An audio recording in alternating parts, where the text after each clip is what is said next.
Hello dears, ഇന്ന് നമുക്ക് ICDS 10th ലെവലിലെ കമ്പ്യൂട്ടറിൻ്റെ പോർഷനിൽ നിന്നുള്ള കുറച്ച് MCQs നോക്കാം. കമ്പ്യൂട്ടറിൻ്റെ പിതാവ് എന്നറിയപ്പെടുന്നത് ചാൾസ് ബാബേജ് ആണ്. അപ്പോൾ ഒപ്പം പഠിച്ചു പോവുക. ഓക്കെ, പിന്നെത്തിക്ക് എന്ന് പറഞ്ഞു വെക്കേണ്ട, നമ്മളിത് പറയുന്നതിൻ്റെ ഒപ്പം തന്നെ നിങ്ങൾ പരമാവധി പഠിക്കാൻ നോക്കുക. ഓക്കെ, കമ്പ്യൂട്ടറിൻ്റെ പിതാവ് ചാൾസ് ബാബേജ് ആണ്. ഫസ്റ്റ് ജനറേഷൻ കമ്പ്യൂട്ടറിൽ ഉപയോഗിച്ചിരുന്നത് എന്താണ്? വാക്വം ട്യൂബ്സ് ആണ് ഒന്നാം ജനറേഷൻ കമ്പ്യൂട്ടറുകളിൽ ഉപയോഗിച്ചിരുന്നത്. രണ്ടാം ജനറേഷൻ കമ്പ്യൂട്ടറുകളുടെ അതിൽ ഉപയോഗിച്ചിരുന്ന ഭാഷ ഏതായിരുന്നു? അസംബ്ലി ലാംഗ്വേജ് ആയിരുന്നു. ഇനി ഫിഫ്ത്ത് ജനറേഷൻ കമ്പ്യൂട്ടറുകളിൽ ഉപയോഗിച്ചിരുന്നത്, അതായത് അഞ്ചാമത്തെ ജനറേഷൻ കമ്പ്യൂട്ടറിൽ ഉപയോഗിക്കുന്നത് അതായത് ഇപ്പം നമ്മൾ ഉപയോഗിച്ചുകൊണ്ടിരിക്കുന്നത് എന്താണ്? ആർട്ടിഫിഷ്യൽ ഇൻ്റലിജൻസ് ആണ്. ഓക്കെ, ലോകത്തിലെ ആദ്യ മൈക്രോ പ്രോസസ്സർ ഏതായിരുന്നു? ഇൻറ്റൽ 4004 ആയിരുന്നു ആദ്യത്തെ മൈക്രോ പ്രോസസ്സർ. നെക്സ്റ്റ്, ഒരു കമ്പ്യൂട്ടറിൻ്റെ മെമ്മറി ഏതാണ്? കമ്പ്യൂട്ടറിൻ്റെ മെയിനായിട്ടുള്ള പ്രധാനപ്പെട്ട മെമ്മറി ഏതാണ്? പ്രൈമറി മെമ്മറിയാണ്. ഫ്ലോപ്പി ഡിസ്കിൻ്റെ ഉപജ്ഞാതാവ് അലൻ ഷുഗർട്ടാണ്. ഓക്കെ, അലൻ ഷുഗർട്ടാണ് ഫ്ലോപ്പി ഡിസ്ക് കണ്ടുപിടിച്ചത്. ഇനി കമ്പ്യൂട്ടറിൻ്റെ പ്രവർത്തനങ്ങളെ നിയന്ത്രിക്കുന്ന സോഫ്റ്റ്വെയർ ഏതായിരുന്നു? സിസ്റ്റം സോഫ്റ്റ്വെയർ ആണത്. ഓക്കെ, അപ്പോൾ കമ്പ്യൂട്ടറിൻ്റെ പ്രവർത്തനങ്ങളെ നിയന്ത്രിക്കുന്ന സോഫ്റ്റ്വെയർ ആണ് സിസ്റ്റം സോഫ്റ്റ്വെയർ. ഒരു സമയം ഒന്നിൽ കൂടുതൽ പ്രോഗ്രാമുകൾ റൺ ചെയ്യുന്ന പ്രക്രിയനാണ് മൾട്ടി ടാസ്കിങ്. അല്ല, നമ്മൾ വീട്ടിലായാലും പറയും ഒന്നിലധികം ജോലികൾ ചെയ്യുമ്പോൾ മൾട്ടി ടാസ്കിങ്. അതുപോലെ കമ്പ്യൂട്ടറിൽ ഒരു സമയം ഒന്നിൽ കൂടുതൽ പ്രോഗ്രാമുകൾ റൺ ചെയ്യുന്നതിനാണ് മൾട്ടി ടാസ്കിങ് എന്ന് പറയുന്നത്. പേഴ്സണൽ കമ്പ്യൂട്ടറുകൾക്ക് വേണ്ടി പ്രോഗ്രാമുകൾ റൺ ചെയ്യുന്ന പ്രക്രിയനെ പറയുന്നതാണ് വിസി കാൽക്ക്. ഓക്കെ, പേഴ്സണൽ കമ്പ്യൂട്ടറുകൾക്ക് വേണ്ടി പ്രോഗ്രാമുകൾ റൺ ചെയ്യുന്ന പ്രക്രിയയാണ് വിസി കാൽക്ക്. നെക്സ്റ്റ്, നെറ്റ്വർക്കിൽ ഓരോ കമ്പ്യൂട്ടറും പാലിക്കേണ്ട നിയമത്തിനാണ് പ്രോട്ടോകോൾ എന്ന് പറയുന്നത്. പ്രോട്ടോകോളാണ് കേട്ടോ, അത് മോളല്ല. ഓക്കെ, ഇനി അടുത്തത് ഇൻ്റർനെറ്റ് വഴിയുള്ള ആശയവിനിമയം സുരക്ഷിതമാക്കുന്നതിന് ഉപയോഗിക്കുന്ന പ്രോട്ടോകോളാണ് HTTPS. ഓക്കെ, ഇനി അടുത്തത് ആദ്യമായിട്ട് ഇൻ്റർനെറ്റ് ഉപയോഗിക്കുന്നവർക്ക് വേണ്ടിയിട്ട് റിലയൻസ് ജിയോ ഫേസ്ബുക്കുമായിട്ട് ചേർന്ന് ആരംഭിക്കുന്ന ഡിജിറ്റൽ ലിറ്ററസി സംരംഭമാണ് ഡിജിറ്റൽ ഉഡാൻ. എന്തിനു വേണ്ടിയിട്ടായിരുന്നു? ആദ്യമായിട്ട് ഇൻ്റർനെറ്റ് ഉപയോഗിക്കുന്നവർക്ക് വേണ്ടിയിട്ട്. ആരാ കൊണ്ടുവരുന്നത്? റിലയൻസ് ജിയോ. എന്തുമായിട്ട് ചേർന്നിട്ടാണ്? ഫേസ്ബുക്കുമായിട്ട് ചേർന്ന് ആരംഭിക്കുന്ന ഒരു ഡിജിറ്റൽ ലിറ്ററസി, ഡിജിറ്റൽ സാക്ഷരതയ്ക്ക് വേണ്ടിയിട്ടുള്ള സംരംഭമാണ് ഡിജിറ്റൽ ഉഡാൻ. ഓക്കെ, ഇനി 2020 നവംബറിൽ പുറത്തിറങ്ങിയ സാമൂഹ്യ മാധ്യമമായ ട്വിറ്ററിൻ്റെ ഇന്ത്യൻ പതിപ്പ് ഏതായിരുന്നു എന്നാണ് ചോദിക്കുന്നത്. ഓക്കെ, അത് ട്യൂട്ടറാണ്. ഓക്കെ, അപ്പോൾ എന്തായിരുന്നു? 2020 നവംബറിൽ പുറത്തിറങ്ങിയ സാമൂഹ്യ മാധ്യമമായ ട്വിറ്ററിൻ്റെ ഇന്ത്യൻ പതിപ്പാണ് ട്യൂട്ടർ. ഓക്കെ അല്ലേ? ഇപ്പോൾ ഇത്രയും ഭാഗങ്ങൾ പഠിച്ചു എന്ന് വിചാരിക്കുന്നു. നെക്സ്റ്റ് പേജിലേക്ക് കിടക്കാം. കമ്പ്യൂട്ടറിലേക്ക് നമ്മൾ ഡാറ്റ നൽകുന്ന പ്രക്രിയനെ പറയുന്നതാണ് ഇൻപുട്ടിങ്. അറിയാം അല്ലേ? ഇൻപുട്ട് ഡിവൈസസ് ഏതായിരുന്നു? കീബോർഡ് ഒക്കെ വെച്ചിട്ട് നമ്മൾ ഇൻപുട്ട് കമ്പ്യൂട്ടറിലേക്ക് നിർദ്ദേശങ്ങൾ കൊടുക്കും. അപ്പോൾ കമ്പ്യൂട്ടറിലേക്ക് ഡാറ്റ നൽകുന്ന പ്രക്രിയയാണ് ഇൻപുട്ടിങ്. ലോകത്തിലെ ഏറ്റവും കൂടുതൽ ആളുകൾ ഉപയോഗിക്കുന്ന ഓപ്പറേറ്റിംഗ് സിസ്റ്റമാണ് വിൻഡോസ്. ഏതായിരുന്നു? ഏറ്റവും കൂടുതൽ ആളുകൾ ഉപയോഗിക്കുന്ന ഓപ്പറേറ്റിംഗ് സിസ്റ്റമാണ് വിൻഡോസ്. ഇൻ്റർനെറ്റ് പ്രോട്ടോകോൾ നിലവിൽ വന്ന വർഷമാണ് 1982. ഇൻ്റർനെറ്റ് പ്രോട്ടോകോൾ നിലവിൽ വന്നത് 1982 ആണ്. പരസ്പരം ബന്ധമുള്ള അനേകം വെബ് പേജുകളെ ഹൈപ്പർ ലിങ്ക് വഴി ബന്ധിപ്പിക്കുന്ന സംവിധാനമാണ് വെബ്സൈറ്റ്. അല്ലേ? വെബ്സൈറ്റിൽ ഒരു ഇതിൽ ക്ലിക്ക് ചെയ്യുമ്പോൾ അടുത്തേക്ക് പോകും. അപ്പോൾ പരസ്പരം ബന്ധമുള്ള കുറേ വെബ് പേജുകളെ ഒരു ഹൈപ്പർ ലിങ്ക് വഴി ബന്ധിപ്പിക്കുന്നതാണ് വെബ്സൈറ്റ് എന്ന് പറയുന്നത്. നെക്സ്റ്റ്, ഭൂമിയിലുള്ള എല്ലാവർക്കും ഇൻ്റർനെറ്റ് ലഭിക്കാനായിട്ട് ഗൂഗിൾ നടപ്പിലാക്കിയ പദ്ധതിയാണ് പ്രൊജക്റ്റ് ലൂൺ. Okay, Loon. ഭൂമിയിലുള്ള എല്ലാവർക്കും ഇൻ്റർനെറ്റ് ലഭിക്കാനായിട്ട് ആര് കൊണ്ടുവന്നതാണ്? ഗൂഗിള്. എന്തായിരുന്നു പേര്? Project Loon. നെക്സ്റ്റ്, ഇൻസ്റ്റാഗ്രാം സ്ഥാപിച്ചത് ആരായിരുന്നു? കെവിൻ സിസ്ട്രോമും മൈക്ക് ക്രിഗറും കൂടിയിട്ടാണ് ഇൻസ്റ്റാഗ്രാം സ്ഥാപിച്ചത്. ആരൊക്കെയായിരുന്നു? കെവിനും മൈക്കും. കെവിൻ സിസ്ട്രോമും മൈക്ക് ക്രിഗറും. അങ്ങനെ ഓർക്കാൻ ബുദ്ധിമുട്ടുള്ളവർ കെവിനും മൈക്കും എന്ന് ഓർത്ത് വയ്ക്കുക. ഓക്കെ, ഇനി ഫേസ്ബുക്ക് സ്ഥാപിച്ചത് ആരായിരുന്നു? മാർക്ക് സക്കംബർഗ് ആണ് ഫേസ്ബുക്ക് സ്ഥാപിച്ചത്. അടുത്തത്, വെബ് പേജുകൾ തയ്യാറാക്കുന്നതിനുള്ള പ്രധാന ഭാഷയാണ് HTML ലാംഗ്വേജ് ഉപയോഗിച്ചിട്ടാണ് നമ്മൾ വെബ് പേജസ് ക്രിയേറ്റ് ചെയ്യുന്നത്. കമ്പ്യൂട്ടർ, സ്കാനർ, പ്രിൻ്റർ എന്നിവയുടെ സഹായത്തോടെ കൃത്രിമ currency, postal stamp, mark list ഇതൊക്കെ നിർമ്മിക്കുന്ന രീതിയെ പറയുന്നതാണ് സൈബർ ഫോർജറി. ഓക്കെ, കമ്പ്യൂട്ടർ സ്കാനറും പ്രിൻ്ററും ഒക്കെ വെച്ചിട്ട് കള്ളനോട്ട് അടിക്കില്ലേ, അതിനാണ് കൃത്രിമ കറൻസിയും. അതുപോലെ പോസ്റ്റൽ സ്റ്റാമ്പൊക്കെ കള്ളത്തരത്തിൽ അവരടിക്കും. മാർക്ക് ലിസ്റ്റൊക്കെ ഇപ്പം നല്ല ജോലി കിട്ടാനായിട്ട് മാർക്ക് ലിസ്റ്റൊക്കെ ഫേക്കായിട്ടുള്ളത് നിർമ്മിക്കുക. അതിനാണ് സൈബർ ഫോർജറി എന്ന് പറയുന്നത്. Next, Nobel prize of computing എന്നറിയപ്പെടുന്നത് എന്തിനാണ്? Touring award. Nobel prize of computing എന്നറിയപ്പെടുന്നത് ടൂറിംഗ് അവാർഡ്. നെക്സ്റ്റ്, കെൽട്രോണിൻ്റെ സ്ഥാപകൻ ആരായിരുന്നു? KPP നമ്പ്യാറാണ് കെൽട്രോണിൻ്റെ സ്ഥാപകൻ. ബോസിൻ്റെ സ്ഥാപകൻ ആരായിരുന്നു? സ്ഥാപകരാണ് CDAC. ഓക്കെ, BOSS ബോസിൻ്റെ സ്ഥാപകർ CDAC ആണ്. കെൽട്രോൺ ആണ് KPP. കെൽട്രോൺ K അങ്ങനെ ഓർക്കുക. കെൽട്രോൺ KPP നമ്പ്യാർ. കേരളത്തിലെ ആദ്യ കമ്പ്യൂട്ടർ സാക്ഷരതാ ജില്ല ഏതായിരുന്നു? മലപ്പുറമാണ് ആദ്യമായിട്ട് കമ്പ്യൂട്ടർ സാക്ഷരത സാക്ഷാത്കരിച്ച ജില്ല. നെക്സ്റ്റ്, ഇൻ്റർനെറ്റ് വഴിയുള്ള വാണിജ്യം ഭരണഘടനയുടെ ഏത് അനുച്ഛേദത്തിൻ്റെ പരിധിയിൽ വരുന്നതാണെന്നാണ് സുപ്രീം കോടതി നിരീക്ഷിച്ചത്? അതായത് നമുക്കറിയാം, നമ്മുടെ ഭരണഘടനയിൽ മുമ്പ് ഭരണഘടന എഴുതപ്പെട്ടപ്പോൾ ഇങ്ങനെ കമ്പ്യൂട്ടറും കാര്യങ്ങളൊന്നും ഇല്ല അല്ലേ. പക്ഷെ പിന്നീട് ഇങ്ങനെ ടെക്നോളജി മാറുന്നതിനനുസരിച്ചിട്ട് അല്ലെങ്കിൽ ഉണ്ടാകുന്ന ചേഞ്ചസിനനുസരിച്ചിട്ട് അതിനെ ഓരോന്നിനെയും കാറ്റഗറൈസ് ചെയ്യും ഇന്നതിൻ്റെ പേരിൽ. അപ്പോൾ ഇൻ്റർനെറ്റ് വഴിയുള്ള വാണിജ്യം, അതായത് കച്ചവടം, ഇൻ്റർനെറ്റ് വഴി നമ്മൾ സാധനങ്ങൾ വിൽക്കലും വാങ്ങലൊക്കെ ഏത് അനുച്ഛേദത്തിൻ്റെ പരിധിയിൽപ്പെടുന്നതെന്നാണ് സുപ്രീം കോടതി പറഞ്ഞത്? അനുച്ഛേദം 19(1). അടുത്തത്, സോഷ്യൽ മീഡിയ വെബ്സൈറ്റുകൾ ഉപയോഗിക്കാൻ ആവശ്യമായിട്ടുള്ള ഏറ്റവും കുറഞ്ഞ പ്രായമാണ് 13. സോഷ്യൽ മീഡിയ വെബ്സൈറ്റൊക്കെ ഉപയോഗിക്കണമെങ്കിൽ ഏറ്റവും കുറഞ്ഞത് 13 വയസ്സാവണം. ഏറ്റവും വേഗതയേറിയ വെബ് ബ്രൗസർ ഏതായിരുന്നു? സഫാരി. ഏറ്റവും വേഗതയേറിയ വെബ് ബ്രൗസറാണ് സഫാരി. കമ്പ്യൂട്ടർ യുഗത്തിൻ്റെ പിതാവ് എന്ന് അറിയപ്പെടുന്നത് വില്യം ഷിക്കാർഡാണ്. കമ്പ്യൂട്ടർ യുഗത്തിൻ്റെ പിതാവ് വില്യം ഷിക്കാർഡ്. പെട്ടെന്ന് തെറ്റിപ്പോരുത്. കമ്പ്യൂട്ടർ യുഗത്തിൻ്റെ പിതാവ് വില്യം ഷിക്കാർഡ്. അപ്പോൾ ചാൾസ് ബാബേജ് ആരായിരുന്നു നമ്മൾ പഠിച്ചത്? കമ്പ്യൂട്ടറിൻ്റെ പിതാവാണ്. ഇത് കമ്പ്യൂട്ടർ യുഗത്തിൻ്റെ പിതാവാണ് വില്യം ഷിക്കാർഡ്. നെക്സ്റ്റ്, മൂന്നാം ജനറേഷൻ കമ്പ്യൂട്ടറുകളിൽ പ്രധാനമായിട്ടും ഉപയോഗിച്ചിരുന്നത് ഏതായിരുന്നു? IC ചിപ്പുകളാണ് തേർഡ് ജനറേഷൻ കമ്പ്യൂട്ടറുകളിൽ ഉപയോഗിച്ചിരുന്നത്. നെക്സ്റ്റ്, വോൾട്ടേജ്, മർദ്ദം, താപനില, വേഗത ഇതൊക്കെ അളക്കുന്നതിന് ഉപയോഗിക്കുന്നത് ഏതായിരുന്നു? അനലോഗ് കമ്പ്യൂട്ടറുകളാണ് വോൾട്ടേജും മർദ്ദവും താപനിലയും വേഗതയൊക്കെ അളക്കുന്നതിന് ഉപയോഗിക്കുന്നത്. ആദ്യത്തെ പേഴ്സണൽ കമ്പ്യൂട്ടറാണ് ഓൾട്ടയർ 8800. ഓക്കെ, ആദ്യത്തെ പേഴ്സണൽ കമ്പ്യൂട്ടറാണ് ഓൾട്ടയർ 8800. ഇനി ഒരു ഡാറ്റയുടെ പ്രോസസ്സിങ്ങിന് ശേഷം കമ്പ്യൂട്ടറിൽ നിന്ന് നമുക്ക് ലഭിക്കുന്ന വിവരത്തിനാണ് ഔട്ട്പുട്ട് എന്ന് പറയുന്നത്. നമ്മൾ ഡാറ്റ കൊടുക്കുന്നത് ഇൻപുട്ട് വഴി എന്ന് പറഞ്ഞു. അത് കമ്പ്യൂട്ടർ പ്രോസസ്സ് ചെയ്തതിന് ശേഷം നമുക്ക് ലഭിക്കുന്ന വിവരത്തിനാണ് നമ്മൾ ഔട്ട്പുട്ട് എന്ന് പറയുന്നത്. ഔട്ട്പുട്ട് നമുക്ക് കിട്ടുന്നത് ഏത് വഴിയായിരുന്നു? ഔട്ട്പുട്ട് ഡിവൈസസ് വഴി അല്ലേ. മോണിറ്റർ, പ്രിൻ്റർ അതുപോലെയുള്ള ഔട്ട്പുട്ട് ഡിവൈസസ് വഴിയാണ് നമുക്ക് കമ്പ്യൂട്ടറിൽ നിന്നും പ്രോസസ്ഡ് ആയിട്ടുള്ള വിവരങ്ങൾ ലഭിക്കുന്നത്. അപ്പോൾ കമ്പ്യൂട്ടറിൽ നിന്ന് പ്രോസസ്സിങ്ങിന് ശേഷം ലഭിക്കുന്ന വിവരത്തിനെ പറയുന്നത് ഔട്ട്പുട്ട്. അത് ലഭിക്കുന്നത് എവിടെയായിരുന്നു? ഔട്ട്പുട്ട് ഉപകരണങ്ങളിലൂടെയാണ് നമുക്കത് കിട്ടുന്നത്. അടുത്തത്, പ്രിൻ്റ് ചെയ്യപ്പെട്ട ഫയലുകൾ അറിയപ്പെടുന്നത് എന്താണ്? ഹാർഡ് കോപ്പി എന്നാണ് പ്രിൻ്റ് ചെയ്യപ്പെട്ട ഫയലിനെ പറയുന്നത്, ഹാർഡ് കോപ്പി. ഇനി കൊളാബ് എന്ന പുതിയ മ്യൂസിക് വീഡിയോ ആപ്ലിക്കേഷൻ സമാരംഭിച്ച പ്രമുഖ കമ്പനിയാണ് ഫേസ്ബുക്ക്. കൊളാബ് എന്ന മ്യൂസിക് വീഡിയോ ആപ്ലിക്കേഷൻ ആരംഭിച്ചത് ഫേസ്ബുക്കാണ്. ഇന്ത്യയുടെ ആദ്യത്തെ ബ്രെയിൻലി ലാപ്ടോപ്പാണ് ഡോട്ട് ബുക്ക്.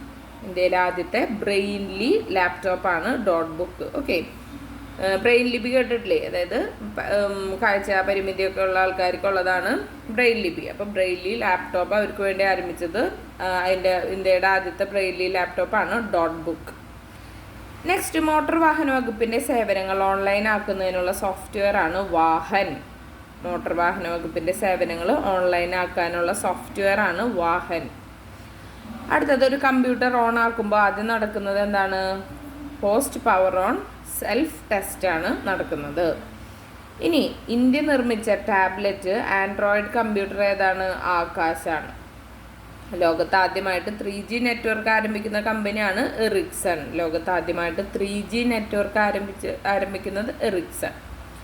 ലോകത്തിലെ ബിറ്റ് കോയിൻ ATM ആരംഭിച്ചത് എവിടെയായിരുന്നു? വാൻകൂവറിൽ. അതായത് ഇപ്പോൾ നമുക്കറിയാം ബിറ്റ് കോയിൻ ബിസിനസ്, ഇതൊക്കെ ഓഹരി ഇടപാടുകളിലൊക്കെ കേട്ടിട്ടില്ലേ നിങ്ങൾ? അപ്പോൾ ലോകത്തിലെ ബിറ്റ് കോയിനിൽ ATM ആയിട്ട് അത് ആരംഭിച്ചത് വാൻകൂവറിലാണ്. ഇന്ത്യയിലെ ആദ്യത്തെ സൈബർ ഫോറൻസിക് ലബോറട്ടറി ആണ് ത്രിപുര. ഇന്ത്യയിലെ ആദ്യത്തെ സൈബർ ഫോറൻസിക് ലബോറട്ടറി എവിടെയായിരുന്നു? ത്രിപുര. ഇനി ലോഗരിതത്തിൻ്റെ പിതാവാണ് ജോൺ നേപ്പിയർ. നമ്മൾ മുമ്പ് സ്കൂളുകളിലും എല്ലാം കേട്ടിട്ടുള്ളതാണ് അല്ലേ? ലോഗരിതത്തിൻ്റെ പിതാവ് ജോൺ നേപ്പിയർ ആണ്. ഇനി ICയുടെ പൂർണ്ണരൂപം എന്താണ്? IC എന്ന് വെച്ചാൽ ഇൻ്റർഗ്രേറ്റഡ് സർക്യൂട്ട് എന്നാണ് ICയുടെ പൂർണ്ണരൂപം. നെക്സ്റ്റ്, മെഷീൻ ഇൻ്റലിജൻസ് എന്നറിയപ്പെടുന്നത് ഏതാണ്? നിർമ്മിത ബുദ്ധിനെയാണ്. ആർട്ടിഫിഷ്യൽ ഇൻ്റലിജൻസ് അല്ലേ? നിർമ്മിത ബുദ്ധിനെയാണ് മെഷീൻ ഇൻ്റലിജൻസ് എന്ന് പറയുന്നത്. അടുത്തത്, ആദ്യ പോർട്ടബിൾ കമ്പ്യൂട്ടറാണ് ഓസ്ബോൺ 1. ആദ്യമായിട്ട് കൊണ്ട് നടക്കാവുന്ന കമ്പ്യൂട്ടർ ആദ്യമായിട്ട് വന്നതാണ് ഇത്, ഓസ്ബോൺ 1. ഒരു കമ്പ്യൂട്ടറിലെ ഗണിതക്രിയകളും ലോജിക്കൽ കാൽക്കുലേഷൻസും ഒക്കെ ചെയ്യുന്ന CPU വിഭാഗമാണ് ALU, അതായത് arithmetic logic unit. Okay, arithmetic and logical calculations നടത്തുന്നതാണ് CPUവിലുള്ള ALU എന്നുള്ള ഭാഗം. അടുത്തത്, COVID-19 ക്വാറന്റൈൻ ലംഘിക്കുന്നവരെ കണ്ടെത്താനായിട്ട് IIT ബോംബെ വികസിപ്പിച്ച ആപ്ലിക്കേഷനായിരുന്നു ക്വാറന്റൈൻ. ഓക്കെ, COVID-19 ക്വാറന്റൈൻ ലംഘിക്കുന്നവരെ കണ്ടെത്താനായിട്ട് ആര് നിർമ്മിച്ചത്? ബോംബെയിലെ IIT വികസിപ്പിച്ച ആപ്ലിക്കേഷനായിരുന്നു ക്വാറന്റൈൻ. നെക്സ്റ്റ് ക്വസ്റ്റ്യൻ, ഹാർഡ് ഡിസ്കിൻ്റെ മെമ്മറി യൂണിറ്റ് ഏതാണെന്നാണ് ചോദ്യം. ഹാർഡ് ഡിസ്കിൻ്റെ മെമ്മറി യൂണിറ്റ് ഏതായിരുന്നു? മെഗാബൈറ്റ് അല്ലെങ്കിൽ ജിഗാബൈറ്റ് ആണ് ഹാർഡ് ഡിസ്കിൻ്റെ മെമ്മറി യൂണിറ്റ്. മെഗാബൈറ്റ് അല്ലെങ്കിൽ ജിഗാ യൂണിറ്റ്. നെക്സ്റ്റ്, സാധാരണ ഫ്ലോപ്പി ഡിസ്കിൻ്റെ വലിപ്പം എത്രയായിരുന്നു? 3.5 ഇഞ്ചസ് ആണ്. കമ്പ്യൂട്ടറിലേക്ക് ഡാറ്റ അല്ലെങ്കിൽ നിർദ്ദേശങ്ങൾ നൽകുന്ന പ്രക്രിയനെ പറയുന്ന പേരാണ് നമ്മൾ നേരത്തെ പറഞ്ഞതാണ് അല്ലേ? ഇൻപുട്ടിങ്. കമ്പ്യൂട്ടറിൻ്റെ ഉള്ളിലേക്ക് നിർദ്ദേശങ്ങൾ കൊടുക്കുന്നത് ഇൻപുട്ടിങ്. കമ്പ്യൂട്ടറിൽ നിന്ന് പ്രോസസ്സ് ചെയ്ത ഡാറ്റ നമുക്ക് കിട്ടുന്നതിന് അതിനാണ് ഔട്ട്പുട്ട് എന്ന് പറയുന്നത്. ഇനി ഏത് ഓപ്പറേറ്റിംഗ് സിസ്റ്റമാണ് ലോകത്തിലെ ഏറ്റവും കൂടുതൽ ആളുകൾ ഉപയോഗിക്കുന്നത്? വിൻഡോസ് ആണ്. ഇനി ഏത് പ്രോട്ടോക്കോളാണ് ഇമെയിൽ സ്വീകരിക്കുന്നതിന് വേണ്ടി ഉപയോഗിക്കുന്നത്? POP3 ആണ്. ആ POP3 എന്നുള്ള പ്രോട്ടോക്കോളാണ് ഇമെയിലുകൾ സ്വീകരിക്കാനായിട്ട് ഉപയോഗിക്കുന്നത്. ലോകത്തിലെ ഏറ്റവും വലിയ നെറ്റ്വർക്കാണ് ഇൻ്റർനെറ്റ്. ലോകത്തിലെ ഏറ്റവും വലിയ നെറ്റ്വർക്കാണ് ഇൻ്റർനെറ്റ്. ഇനി നെറ്റ്വർക്കിൽ എല്ലാ കേബിളുകളും ഒന്നിക്കുന്ന കേന്ദ്രസ്ഥാനത്തിന് പറയുന്നതാണ് ഹബ്ബ്. ഓക്കെ, നെറ്റ്വർക്കിലെ എല്ലാ കേബിളുകളും കൂടി ഒരുമിക്കുന്ന കേന്ദ്രസ്ഥാനമാണ് ഹബ്ബ്. അടുത്തത്, ഷട്ട് ഡൗൺ ചെയ്തിരിക്കുന്ന ഒരു കമ്പ്യൂട്ടർ പ്രവർത്തനമാക്കുന്ന പ്രക്രിയ അതിനാണ് ബൂട്ടിങ്. ഓക്കെ, കോൾഡ് ബൂട്ടിംഗ് എന്ന് പറയും. ഷട്ട് ഡൗൺ ചെയ്തിരിക്കുന്ന കമ്പ്യൂട്ടർ, ഓഫായിരിക്കുന്ന കമ്പ്യൂട്ടറുകൾ ഓണാക്കുന്നതിനാണ് കോൾഡ് ബൂട്ടിംഗ് എന്ന് പറയുന്നത്. നെക്സ്റ്റ്, ഗൂഗിൾ പുറത്തിറക്കിയ പുതിയ മെസ്സേജ് ആപ്ലിക്കേഷൻ്റെ പേരാണ് അലോ. ഓക്കെ, ഗൂഗിൾ പുറത്തിറക്കിയ പുതിയ മെസ്സേജ് ആപ്ലിക്കേഷനാണ് അലോ. മൈക്രോസോഫ്റ്റ് പുറത്തിറക്കിയ പുതിയ വെബ് ബ്രൗസർ ഏതാണ്? എഡ്ജ് ആണ് മൈക്രോസോഫ്റ്റ് പുറത്തിറക്കിയ പുതിയ വെബ് ബ്രൗസർ. ഇനി കമ്പ്യൂട്ടറിൻ്റെ പ്രവർത്തനങ്ങളെയൊക്കെ താറുമാറാക്കാനായിട്ട് പറ്റുന്ന അതിന് കഴിവുള്ള കമ്പ്യൂട്ടർ പ്രോഗ്രാമുകൾക്ക് പറയുന്ന പേരാണ് കമ്പ്യൂട്ടർ വൈറസ് ആണ് അത് കേട്ടോ. ഓക്കെ, അത് സ്പെല്ലിംഗ് മിസ്റ്റേക്കാണ്, അതിൽ പ്രിൻറ്റിങ് മിസ്റ്റേക്കാണ്. കമ്പ്യൂട്ടർ പ്രവർത്തനങ്ങളെ താറുമാറാക്കുക, അതായത് കമ്പ്യൂട്ടറിന് കേടുപാട് വരിക, അതിനെ ഡാമേജ് ആക്കുന്ന അങ്ങനെ കഴിവുള്ള കമ്പ്യൂട്ടർ പ്രോഗ്രാമുകളിനെ പറയുന്ന പേരാണ് കമ്പ്യൂട്ടർ വൈറസ്. ഒരാളുടെ password, user name, credit card വിവരങ്ങൾ ആൾമാറാട്ടം നടത്തിക്കൊണ്ട് നേടിയെടുക്കുന്ന പ്രക്രിയനെ പറയുന്ന പേരാണ് ഫിഷിംഗ്. ഓക്കെ, ഒരാളുടെ പാസ്വേഡും യൂസർ നെയിമും ക്രെഡിറ്റ് കാർഡൊക്കെ കള്ളത്തരം കാണിച്ചിട്ട് വാങ്ങില്ലേ, ഇപ്പോൾ കുറേ അങ്ങനത്തെ കേൾക്കുന്നുണ്ട് അല്ലേ? അതിനെ പറയുന്നതാണ് ഫിഷിംഗ്. ഇന്ത്യയിലെ ആദ്യ സൈബർ പോലീസ് സ്റ്റേഷൻ എവിടെയായിരുന്നു? ബാംഗ്ലൂരാണ് ഫസ്റ്റ് സൈബർ പോലീസ് സ്റ്റേഷൻ വന്നത്. IT at സ്കൂൾ പദ്ധതി കേരളത്തിൽ ആരംഭിച്ച വർഷം 2001 ആണ്. കേരളത്തിൽ കൂടുതൽ സൈബർ കേസ് റിപ്പോർട്ട് ചെയ്യുന്ന ജില്ല ഏതായിരുന്നു? എറണാകുളമാണ്. കേരളത്തിലെ ഏറ്റവും കൂടുതൽ സൈബർ കേസ് റിപ്പോർട്ട് ചെയ്യപ്പെടുന്നത് എറണാകുളത്താണ്. സൈബർ നിയമങ്ങൾ നടപ്പിലാക്കിയ ആദ്യത്തെ ഏഷ്യൻ രാജ്യമാണ് സിംഗപ്പൂർ. ഓക്കെ, സൈബർ നിയമങ്ങൾ നടപ്പിൽ വരുത്തിയ ആദ്യത്തെ ഏഷ്യൻ രാജ്യം സിംഗപ്പൂരാണ്.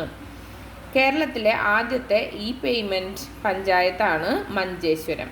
ഓക്കെ, കാസർഗോഡ് മഞ്ചേശ്വരം. കേരളത്തിലെ ആദ്യത്തെ പേയ്മെൻറ്റ് പഞ്ചായത്താണ് മഞ്ചേശ്വരം. ഏത് സംസ്ഥാനമാണ് എല്ലാ ജില്ലകളിലും സൈബർ പോലീസ് സ്റ്റേഷനുകൾ ആരംഭിച്ചത്? എവിടെയായിരുന്നു? മഹാരാഷ്ട്രയിൽ. ലോകത്തിലെ ആദ്യത്തെ സൈബർ ഫോറൻസിക് ലാബോറട്ടറി ഏതായിരുന്നു? ലോസ് ആഞ്ചൽസിലാണ് ലോകത്തിലെ തന്നെ ആദ്യത്തെ സൈബർ ഫോറൻസിക് ലാബോറട്ടറി. ഇനി ഇൻ്റർനെറ്റ് വഴിയുള്ള വാണിജ്യം ഭരണഘടനയുടെ എത്രാമത്തെ അനുച്ഛേദത്തിൻ്റെ പരിധിയിലാണ് വരുന്നത്? അനുച്ഛേദം 19(1). ഇൻ്റർനെറ്റ് വഴിയുള്ള വാണിജ്യം നേരത്തെ നമ്മൾ പറഞ്ഞതാണ് അല്ലേ. ഇനി അബാക്കസ് കണ്ടെത്തിയത് ആരായിരുന്നു? ചൈനക്കാരാണ് അബാക്കസ് കണ്ടെത്തിയത്. ആദ്യത്തെ പേഴ്സണൽ കമ്പ്യൂട്ടർ ഏതായിരുന്നു? ഓൾട്ടയർ 8800. ആദ്യത്തെ പേഴ്സണൽ കമ്പ്യൂട്ടർ ഏതായിരുന്നു? ഓൾട്ടയർ 8800. അടുത്തത് സൂപ്പർ കമ്പ്യൂട്ടറിൻ്റെ പിതാവ് ആരായിരുന്നു? സൈമോർ ക്രേ ആണ് സൂപ്പർ കമ്പ്യൂട്ടറിൻ്റെ പിതാവ്. സൈമോർ ക്രേ. ഓക്കെ. നെക്സ്റ്റ് വൈഫൈൻ്റെ പൂർണ്ണരൂപം വയർലെസ് ഫിഡിലിറ്റി. ഒരുപാട് ക്വസ്റ്റ്യൻ പേപ്പറിൽ ചോദിച്ചിട്ടുള്ള ചോദ്യമാണ് കേട്ടോ, റിപ്പീറ്റഡ് ക്വസ്റ്റ്യൻ ആണ്, അപ്പോൾ അതൊന്ന് ശ്രദ്ധിക്കുക. പിന്നെ നിങ്ങൾ കമ്പ്യൂട്ടറിൻ്റെ പിതാവ്, കമ്പ്യൂട്ടർ യുഗത്തിൻ്റെ പിതാവ്, സൂപ്പർ കമ്പ്യൂട്ടറിൻ്റെ പിതാവ്, അങ്ങനെയുള്ള കൺഫ്യൂസിങ് ആവാൻ സാധ്യതയുള്ള കാര്യങ്ങളൊക്കെ ഒരു ഭാഗത്ത് നോട്ട് ചെയ്ത് വയ്ക്കാം. നെക്സ്റ്റ് മൊബൈൽ ഫോൺ പോലുള്ള വയർലെസ് ഉപകരണത്തിൽ ഇൻ്റർനെറ്റ് ലഭിക്കാനായിട്ട് ഉപയോഗിക്കുന്ന പ്രോട്ടോക്കോളാണ് WAP. ഓക്കെ, മൊബൈൽ ഫോണിലൊക്കെ പോലെയുള്ള വയർലെസ് ഉപകരണത്തിൽ, അതായത് മൊബൈലിലൊന്നും വയറില്ല അല്ലേ, അതിൽ നമുക്ക് ഇൻ്റർനെറ്റ് ഉപയോഗിക്കാനുള്ള പ്രോട്ടോക്കോളാണ് WAP. ഇനി ബ്ലൂടൂത്തിൻ്റെ ഉപജ്ഞാതാവ് ആരായിരുന്നു? ജാബ് ഹാഡ്സൺ ആണ് ബ്ലൂടൂത്തിൻ്റെ ഉപജ്ഞാതാവ്. വാക്വം ട്യൂബ് കണ്ടെത്തിയത് ജോൺ എബ്രോസ് ഫ്ലെമിംഗ് ആണ് വാക്വം ട്യൂബ്സ് കണ്ടുപിടിച്ചത്. ലോഗരിതം കണ്ടെത്തിയത് ആരായിരുന്നു? ജോൺ നേപ്പിയർ ആണ് ലോഗരിതം കണ്ടെത്തിയത്. ഓരോ കമ്പ്യൂട്ടറുകളും പൊതുവായ ഒരു കേബിളിൽ ബന്ധിപ്പിക്കുന്ന നെറ്റ്വർക്ക് ടോപ്പോളജിയാണ് ബസ് ടോപ്പോളജി. എന്തായിരുന്നു? ഓരോ കമ്പ്യൂട്ടറും പൊതുവായ ഒരു കേബിളിൽ ബന്ധിപ്പിക്കുന്ന നെറ്റ്വർക്ക് ടോപ്പോളജിയാണ് ബസ് ടോപ്പോളജി. അടുത്തത് നെറ്റ്വർക്കിലെ ഒരു കമ്പ്യൂട്ടർ പ്രവർത്തനരഹിതമായിട്ടുണ്ടെങ്കിൽ നെറ്റ്വർക്ക് മൊത്തം പ്രവർത്തനരഹിതമാവുന്നു. അതാണ് റിംഗ് ടോപ്പോളജി. അതായത് ഏതെങ്കിലും നെറ്റ്വർക്കിലുള്ള ഒരു കമ്പ്യൂട്ടർ പ്രശ്നം വന്നു കഴിഞ്ഞാൽ മൊത്തം വർക്ക് നിൽക്കും. അതാണ് റിംഗ് ടോപ്പോളജി. അടുത്തത് IP അഡ്രസ്സിൽ എത്ര ബിറ്റുകളുണ്ടെന്ന്? 32 ബിറ്റുകളാണ് IP അഡ്രസ്സിലുള്ളത്. ഇൻ്റർനെറ്റ് പ്രോട്ടോക്കോൾ നിലവിൽ വന്ന വർഷമാണ് 1982. ഇൻ്റർനെറ്റ് പ്രോട്ടോക്കോൾ നിലവിൽ വന്നത് 1982 ഇന്ത്യയിൽ വികസിപ്പിച്ചെടുത്ത സെർച്ച് എഞ്ചിനാണ് ഗുരുജി. ഇന്ത്യയിൽ വികസിപ്പിച്ചെടുത്ത സെർച്ച് എഞ്ചിനാണ് ഗുരുജി. നെക്സ്റ്റ് ഫേസ്ബുക്ക് സ്ഥാപിതമായത് എന്നാണ്? 2004. ബ്ലോഗ് എന്ന പദം ആദ്യമായിട്ട് കണ്ടെത്തിയത് ആരായിരുന്നു? പീറ്റർ മെർഹോർസ് ആണ് ബ്ലോഗ് എന്നുള്ളൊരു പദം ആദ്യമായിട്ട് കണ്ടെത്തിയത്. ഓക്കെ, അപ്പോൾ കമ്പ്യൂട്ടറിൻ്റെ ഒരു ക്ലാസ് നമ്മൾ മുന്നേ വീഡിയോ അപ്ലോഡ് ചെയ്തിരുന്നു. അപ്പോൾ അത് കാണാത്തവരുണ്ടെന്നുണ്ടെങ്കിൽ കാണാം. ഞാൻ താഴെ എൻ്റെ സ്ക്രീനിൽ കൊടുക്കാം. പിന്നെന്താണ്, എല്ലാവരും നല്ല രീതിയിൽ പഠിക്കുന്നുണ്ടെന്ന് വിചാരിക്കുന്നു. പരമാവധി MCQs ഒക്കെ നോക്കുക. റിവിഷനാണ് ഏറ്റവും ഇമ്പോർട്ടൻ്റ് ആയിട്ടുള്ളത്. അപ്പോൾ പരമാവധി റിവിഷൻ ചെയ്യുക. ഞാൻ ഏതെങ്കിലും പോർഷൻ്റെ നിങ്ങൾക്ക് ഇത് എടുക്കണമെന്നുണ്ടെന്നുണ്ടെങ്കിൽ ഒന്ന് മെസ്സേജ് ചെയ്താൽ മതി. ഓക്കെ, അപ്പോൾ ഈ കമ്പ്യൂട്ടറിൻ്റെ ഭാഗമൊക്കെ പഠിച്ചു കഴിഞ്ഞ് കഴിഞ്ഞാൽ ഈ പരീക്ഷയ്ക്ക് മാത്രമല്ല മറ്റുള്ള PSC പരീക്ഷകൾക്ക് നമുക്ക് യൂസ്ഫുൾ ആവുന്നതാണ്. അപ്പോൾ എല്ലാവർക്കും നല്ലൊരു സ്വപ്ന ജോലിയിലേക്ക് എത്രയും പെട്ടെന്ന് എത്താൻ പറ്റട്ടെ എന്ന് ആശംസിച്ചുകൊണ്ട് നിർത്തുന്നു. Thank you.